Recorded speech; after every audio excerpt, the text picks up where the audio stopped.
کیا انسان نے نہیں دیکھا کہ ہم نے اس کو نطفے سے پیدا کیا، پھر وہ تڑاک پڑاک جھگڑنے لگا اور ہمارے بارے میں مثالیں بیان کرنے لگا اور اپنی پیدائش کو بھول گیا۔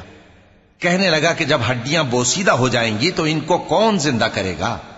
کہہ دو کہ ان کو وہ زندہ کرے گا جس نے ان کو پہلی بار پیدا کیا تھا، اور وہ ہر طرح کی تخلیق کو جانتا ہے۔ وہی جس نے تمہارے لیے سبز درخت سے آگ پیدا کی، پھر تم اس کی ٹہنیوں کو رگڑ کر ان سے آگ نکالتے ہو۔ بھلا جس نے آسمانوں اور زمین کو پیدا کیا، کیا وہ اس بات پر قادر نہیں کہ ان کو پھر ویسے ہی پیدا کر دے؟ کیوں نہیں؟ اور وہ تو سب کچھ پیدا کرنے والا، کامل علم والا ہے۔ اس کی شان یہ ہے کہ جب وہ کسی چیز کا ارادہ کرتا ہے تو اس سے فرما دیتا ہے کہ ہو جا، تو وہ ہو جاتی ہے۔ وہ ذات پاک ہے جس کے ہاتھ میں ہر چیز کی حکومت ہے، اور اس